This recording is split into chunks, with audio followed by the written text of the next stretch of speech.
Hello everybody and welcome to the Typhoon Legacy channel, Season 1, Episode 1. Now this episode is going to be a little background information. It's fairly long, it might be a little bit dry for you, but it's stuff that I get asked a lot of questions about. So I'm going to go ahead and release Episode 2 at the same time. So you guys are going to be able to get a little bit of something to bite your teeth into as well. Thank you so much for subscribing. Just so that you guys know, every penny of the subscription goes directly into the build of the aircraft. I look forward to continuing on with this. Please feel free to write or comment on the forums on this page as well.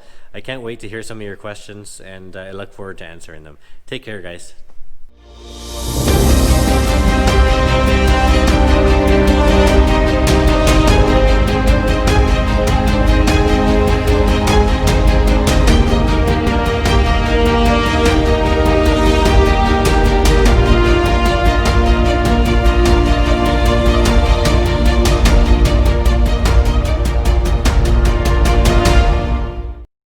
So I grew up on the southwest coast of British Columbia. It's an area that's absolutely rich in aviation history, from wartime coastal defense and British Commonwealth air training program to bush flying, endless bush flying. I really didn't have a lot of exposure to it when I was really young, and the first little piece of evidence I could find is actually my book about me by Dr. Seuss. So I don't know how old I was when I did this, but it states that I wanted to be a jet pilot. Now that's something I didn't pursue, but it is evidence as to my early on interest in aviation.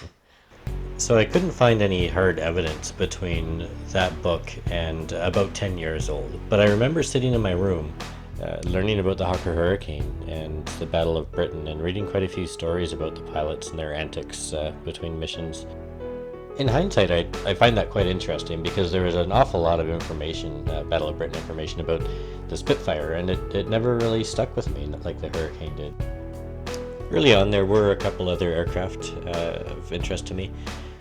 The B-17G really stuck out. I spent a lot of time drawing pictures of it, and I don't know, there's something about it that really appealed to me. It faded a bit as I got older, but it still remains a pretty interesting aircraft. Bristol Beaufighter would be another one. Still love that. It's an amazing beast of a machine. I'd love to see one in the air one day. So the Typhoon entered my life in a fairly subtle way. My late grandmother, a retired librarian, always made sure that I had plenty of reading material on hand relating to my interests, and I believe it was for my 12th birthday. She gave me a book called The History of Flight. In this book, there was a 2-page painting of a Hawker Typhoon. I think it was the first time I'd ever seen an image, either painting or otherwise, of a Typhoon, and it just stuck with me. I loved the look of the aircraft, and I started reading about it and studying it and looking for any information I could on it. I quit my promising career as a paper boy, and I got myself a job washing airplanes at the Vancouver South Terminal. I don't think I was the greatest employee, but it was definitely a step in the right direction for me, and it introduced me to Bomber Joe's bookstore. So at that time I was about 13 years old. I'd been talking to the mechanics at my new job, and I'd been talking to the guys at Bomber Joe's, and really it sounded like what I needed was to start to learn about what it would take technically to restore or rebuild a Typhoon. And so with Bomber Joe's, they had a lot of students' books because there's also BCIT, which was a technical training school that was right there. And I purchased my first copy of AC 4313. And it was a pretty strange thing for a 13-year-old to be buying, and it was also pretty odd at how interesting I found it. It's like reading an encyclopedia. It's basically repair schemes and standards, but it started to give me a really good idea of things like what to do if you have aircraft structure that comes out of salt water, what the basics of repairs are and standards for riveting and things like that. And it was really intriguing to read. I used that to study how and try and figure out how I would do this restoration, assuming I could find a Typhoon. It was quite a bit of stuff, and it wasn't really action-packed. I kind of toiled away with it for a couple of years. While I did that, I also really started to study the RCAF and Canada's contribution to the Second World War from every aspect, obviously focusing on aviation, and it was something about the European theater and the aircraft that were used. It really caught my attention, and I thoroughly enjoyed reading it along with my encyclopedias. By the time I turned 16, I'd moved again, and I was at a new school in Surrey, British Columbia, and I'd been doing quite well in all of my trades programs. I really enjoyed hands-on work and had been restoring cars in my spare time. Austin Minis are one of my favorites. I had a Triumph Spitfire as well. But I was excelling I was excelling at the trades courses, and like a typical teenager, not too interested in the academics. So they were doing some trials on new trades programs that they're going to introduce to high school students, and my buddy and I were picked to take part in this. I think they called it a millwright machinist industrial mechanic, but basically it was millwright program. And what it did is it took me and Sig, my buddy, it took us to college every second day. So we really only had high school half time, and my grades in college were so much better than in high school. But I really did enjoy that, and I tried to see if they could hook me up with a course in BCIT at their aircraft structures program, and it just didn't work that way yet. It was so early. I had the option of millwright or nothing, and it's a really amazing trade, and it has some parallels to the aircraft structure. There's not too much in the sheet metal department, but when you start doing layout and machining and problem solving is a big one. So it was a really good basis to get moving on in that regard. At 17 years old, I signed up for the Canadian military, the Canadian Air Force, since been renamed the RCAF. But I joined the Canadian Air Force as an aircraft structures technician, so it was the military version of the trade that I wanted and the trade that I needed to do the Typhoon rebuild, which is excellent. So I was pretty pleased I got that, because I'd been told for some time by people that really didn't know what they're talking about that the Air Force wasn't hiring. And I think I initially applied as Navy, electronic sensor operator.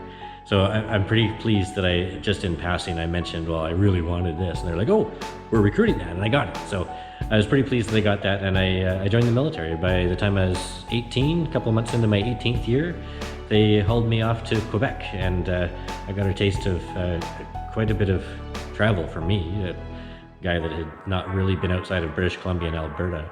So it was an interesting little adventure, and it was a bit of a change for me because I'd become a teenager with long hair, and I had a lip ring and an eyebrow ring, and just a degenerate. But so I got there, they shaved my head, and everybody had a good time over that.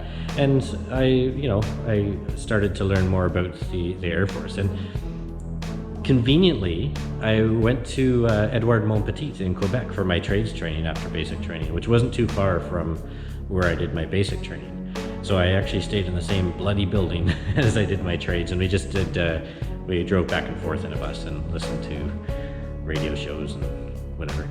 But so being with Edouard Montpetit, conveniently, right beside Edouard Montpetit is 438 Squadron, which during the war was the 438 Wildcats, one of the 3 Canadian units to operate Typhoons through Europe. So I was pretty pleased about that. And there's actually a Napier Sabre sitting there that had been dug up in France, along with some cannons, and it's since been put into display in Quebec. So it's really nice to see that has been taken care of. The training in the military, I was really fortunate because it is different than civilian to some extent. But they put us through Edouard Montpetit, a civilian college, as military members. Again, it was another trial program, and I really fluked out. And it was closer to meeting the guidelines for civilian licensing, which was my goal, to be able to certify parts and aircraft structure for the Typhoon, eventual rebuild or restoration of a Typhoon. And so it helped me in that regard, but it still wasn't enough. It still didn't give me my civilian license, so there's still some work to be done. But I carried on anyway, and I was proud to have met Colonel Andre Lord before I departed Quebec and was posted for the first time to Comox. So he was a 438 Squadron Typhoon pilot, and just an amazing guy, very personable, wonderful, and it's sad that he's now passed, but I have some great memories. With my career in the military, they did a lot of extra training, and the base trade was structures, but there'd been some amalgamation and stuff, and for the most part I wasn't really a fan of it because I wanted to do metal. I was focused on metal. But what they rolled into the new structures program was also welding and machining and refinishing. I wasn't too happy about that. I don't like painting, but I have to admit that it's come in really handy. So I got some extra training out of it. The machining side of things was, and the welding side, they're fantastic. They're a fantastic opportunity to supplement the metal trade. I studied things, I took them apart, and I reverse engineered each component, and I built my own equipment from metal stock. And I took care of the heat treating and the machining and all of that. And I picked which pieces of equipment needed to be built based on what my beliefs were for the need to rebuild the Typhoon. It really allowed me to learn a lot of machining skills and more advanced fabrication skills that would support my interest in what was now metal shaping and forming. So by this time, let's call me 20 years old. I'm not really sure, but I think at about that time, I hit a wall with learning about the Typhoon and trying to find a recoverable wreck, something that was ultimately restorable. And by restorable, I mean something that an airframe that was complete enough that it could be worked on to return the majority of that airframe to flight. And it took many years to figure this, and I searched. I was adamant that I'd find one, and they might still be out there. And you know what? I'm pretty sure they are, but it was just taking too much time for me. And I'm glad I made the decision then. I switched my focus from the idea of a restoration of a surviving wreck to more of a rebuild around a serial number. And you see that quite a bit with warbirds now that we're getting so far away from the time that they're more active. But it really made it more realistic for the Typhoon project. And I guess unbeknownst to me at the time, it wasn't quite as easy as I thought it would be. The first thing that I set out doing was, okay, so you're going to rebuild this. So you need technical data for that. So the best thing is, well, you know what, the blueprints must have survived. The manufacturer must have blueprints. There must be people all over the place that have little bits we can put it together. And the short answer is no. The blueprints really didn't survive that well. And it was another blow to the whole process of returning a Typhoon to the air. So I looked for years and years, and I think I did find a little bit here and there, but there's nowhere near enough to even ignite that flame of production. So I continued on with my equipment, I continued on with my career, I continued on with trade development and learning new and strange techniques to bend and twist and shrink and stretch metal. In 2005, I was posted to 431 AD Squadron, which was the air demonstration team, more commonly known as the Snowbirds here in Canada. And it was a good opportunity. I'd come off of my machinist course, and they needed somebody to sign off on some of their apprentices that was qualified for machining. So I went there, and it was a really short posting. I didn't stay too long. I'm a BC boy. I love mountains and water and the prairies. Moose Jaw, Saskatchewan was not only colder than I was used to, but flat. It was so flat. I remember summers getting away as fast as I could and going to the mountains in BC and seeing my grandparents and begging to hop on the planes as I saw contrails flying over. So I was really fortunate. And then the Canadian Forces career manager, he asked during my interview, he asked if I'd go to Yellowknife because I had applied years earlier, and I said absolutely yes. By this time I had a Cessna 150, so I'd actually hauled this thing in pieces from the Comox Valley, British Columbia to Moose Jaw, Saskatchewan, and now I was being posted to Yellowknife, and I hauled it up there as well. I sunk every penny I could into it. I was going to make it the most beautiful 150 there was. Everything was new on it, and but it wasn't together, so I had to trailer it every time I got posted. So I brought that up to Yellowknife. It sat there, worked away on it, but it just continued to sit for the most part. In Yellowknife, the squadron was very small, and this was 440 Squadron, which some of you might know is another one of the 3 Canadian squadrons that flew Typhoons during the war.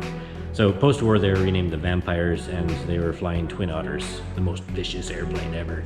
But it was an amazing posting with really, really cool people, and by far the best group of people I've worked with in my entire career.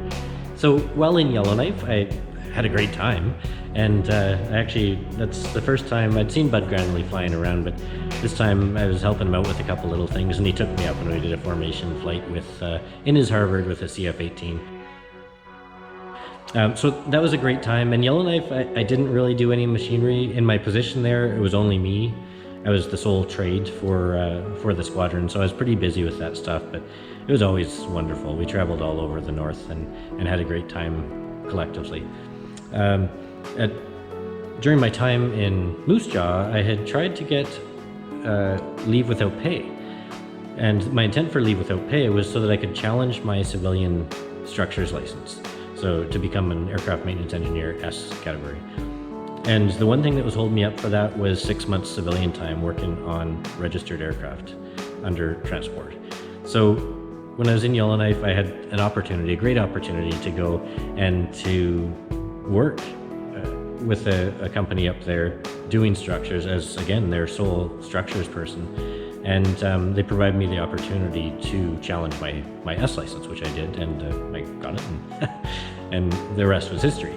So I didn't have a lot of time. I wasn't building a lot of equipment. I was busy doing structures, and I was getting into heavier and heavier structures and really enjoying that. But you start to get away from things, and it's one of those points in my life where I think I started to wander off of my goals a little bit. So I got this phone call one night. It's basically bedtime, and we had a good conversation, but I had mixed up a number, and I think it was probably a mark number of a Tempest and a Napier Sabre engine. It just didn't sound like I knew what I was talking about, and I don't know if it was actually true, but it felt like I could hear this guy's eyes rolling on the other side of the phone. It was just kind of like the final blow. I got nowhere with drawings, I got nowhere with the recovery, and now my knowledge is slipping, and is there really that much point in continuing down the road with the Typhoon? So that's a pretty big thing, and what I did is I actually gave up, and I couldn't believe it, but it was just one blow after another, basically. And finally I figured, well, when I was younger, one of the things that I studied was the British Commonwealth Air Training Program and coastal defense in British Columbia, and I was pretty fanatic with the Hawker Hurricane. So I was studying all the Hawker Hurricane accidents all over the West Coast, especially the southern West Coast, and creating records and files and researching them through Ottawa as well.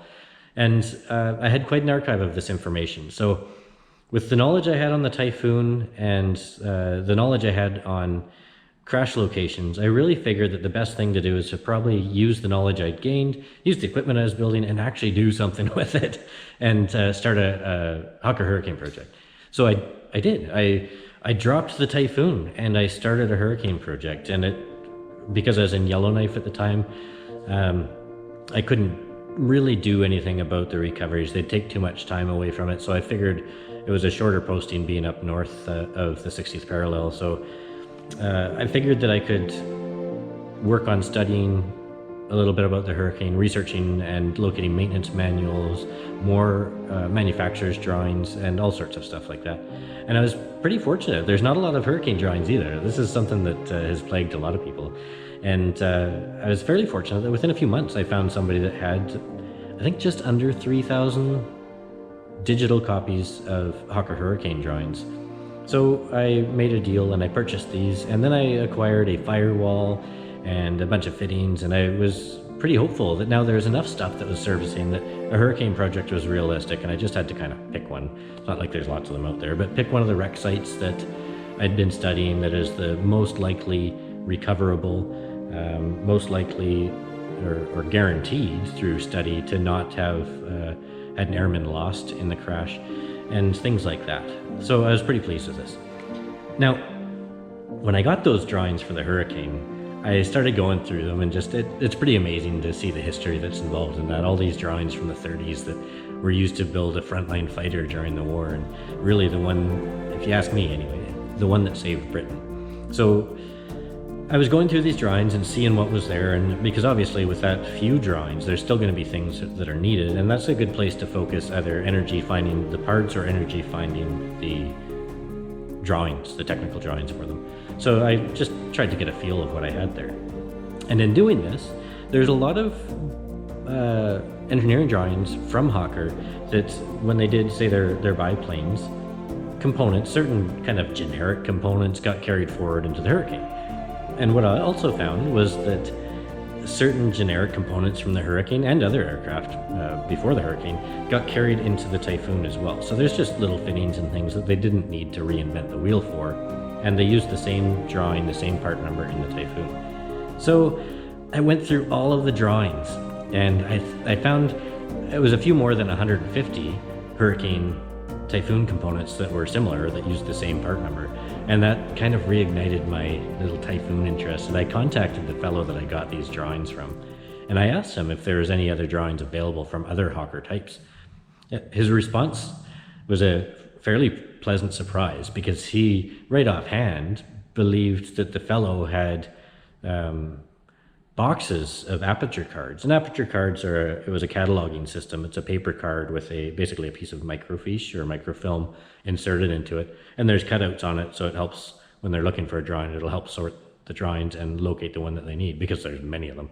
So the existence of drawings was proven, and the fellow got back to me, and there was quite a collection. There's about 12,000 drawings that covered the Hawker Tornado, the Typhoon, the Tempest, which was originally called the Typhoon 2, the Fury, and the Sea Fury. So, and the Tempest marks covered all of them that made production. So the 2, the 5, the 6. And I couldn't believe it. So almost immediately, I dumped my idea of building a Hurricane, and I put everything I had into figuring out how to get these drawings. It sounded like there was a fairly limited time frame to do this. The owner was wanting to sell them outright, but was willing to make some copies, so I had a fairly short window to get these. So this was towards the end of 2008 when this deal was being worked out, and I had to put the money together. I didn't have the cash on hand, and it coincided with a slowdown in the economy and an eventual layoff. About a year after I got to Yellowknife, working with 440 Squadron, I went and I worked with a company up north. And I had attained my S license, and everything was going quite well, but the economy almost shut down, and they held on for quite a while. They kept all of their employees for a while, but then it was time to lay people off. And this came at the time when I needed to get my hands on these drawings. With being laid off, I sought to rejoin the military and was immediately accepted and posted to 408 Tactical Helicopter Squadron in Edmonton. So on the move again, had to pack up my Cessna and drag it down there. All the while I'm playing with this deal, trying to get these drawings before I lose the opportunity. So it was a bit stressful for me, and I'm really glad that it worked out the way it did. What I had to do to secure the drawings was sell my beloved little 150 that I hauled around all over the place. It was nearing completion. It needed the wings back on, it needed the engine mounted. All of the sub-assemblies had been rebuilt. New windows, new interior panels were all there. But I needed money, and I basically sold it for less than half what I had into it, and was able to secure almost all the money I needed to buy these drawings. I still had to borrow a little bit to put it on top, but I got them. And I asked for aperture cards to be copied back to aperture cards. So the reason I did this is so I could have a copy that I could manipulate as well. I'd have the opportunity to zoom in and scan or fix or filter or whatever I needed to make sure I could read the data as best possible. And I got this collection of 12,000 some odd individual drawings that cover probably pretty close to 3,000 of the Typhoon, and more Tornado and Tempest, similar parts as well that have helped out with data. So it's a pretty substantial collection, and it really helped, and it really reignited that Typhoon fire. Like I say, the Hurricane was basically dust then. I used all the Hurricane items that I had for trades to try and get little bits of Typhoon and things that I'd heard of or talked to people about over the years, and moved permanently back to my Typhoon. And it really taught me a good lesson, because I put up a good fight, but I did give up. And I gave up after years of nothingness. But all that nothingness changed one day, and all of a sudden I had all this information. So I was pretty pleased.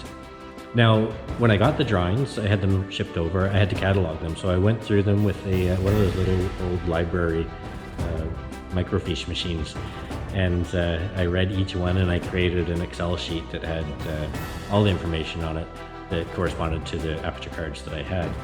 So I learned a lot about what was in there, and often got sidetracked looking at some of them, but created a catalog of what I needed.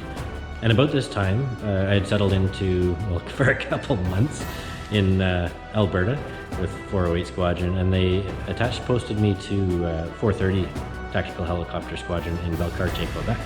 And this was as part of a deployment for a rotation through Afghanistan. So I didn't have much time beyond cataloging drawings then.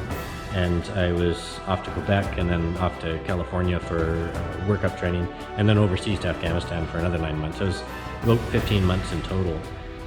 But I had lots on my mind to think about Typhoon stuff, and I was pretty pleased with that because it was a pleasant distraction I needed. So when I got home from Afghanistan, I was also posted, and I was posted back to Comox, which is awesome for me. Really happy about that. And I was only in Edmonton for a couple months, sell my house, and I got back to Comox, and I set up to build a shop as soon as possible. And the goal was that the shop needed to be big enough for the Hawker Typhoon rebuild. Starting with the drawings, all the equipment that I had was kind of being shoehorned into smaller and smaller shops or garages, and I don't know how that happened, and I was going to put an end to it. So I built the shop. It actually got bigger than my original idea, but now it's still too small, so who knows what the future holds in that regard. But the shop went up okay. I had a fairly limited budget, so I worked with all my contractors and did a lot of the construction, or a lot of the finishing myself. There's a lot of beer involved, and a lot of friends helped me out. I saw that Roger, a fellow in the UK who had been building a Typhoon cockpit and had even gone as far as to build a replica monocoque section and tail, had put his Typhoon project up for sale, and I'd been following this thing for years. Couldn't believe it, so I got a hold of him and we were able to work a deal, so I bought his Typhoon collection. Now, I had the equipment, I had the workshop just being finished, I had a good collection of drawings and a good starting point for parts. And it was getting pretty exciting at that time. With that though, I was also starting to see the end of my military career on the horizon, and I started my own business, basically part-time, that worked into a full-time thing where I was selling aircraft tooling. So all the structural tooling that I'd used for my whole career, I started a company to distribute that because there's no other high-quality supplier in Canada. So a couple years had passed. The company is around for just about 5 years. It was growing like crazy. Our sales were up. We were starting to get a really nice reputation. But I went through a divorce, and it was pretty crappy. But I just couldn't see keeping the company and keeping up with that kind of pace for very much longer. We'd lost one of our employees at the same time, and it was tough. So I made the decision to shut the company down. It was sad. I had a lot of effort into that, but I decided to focus solely on the Typhoon. So after I had Roger Marley's project and the shop and the drawings, it was starting to look pretty good, and I believe it was just kind of internet chatter and talking about what I was doing that it grabbed some people's attention. Not too significant, because who's going to build a Typhoon? It's not really a realistic thing to say, but it caught the ear of a couple of really cool guys, and within not too long, I had met Graham Allen, who's our systems propulsion lead, and I had met Graham Sutherland in New Zealand, who both Kiwis, who is an engineer by trade. So two really good guys, two really smart guys, and two guys that have helped out enormously establishing what we're doing with this project. From there, the project team members slowly came together. We got more and more knowledge, and we really started to put ourselves in a position where we can do this and we can make it happen.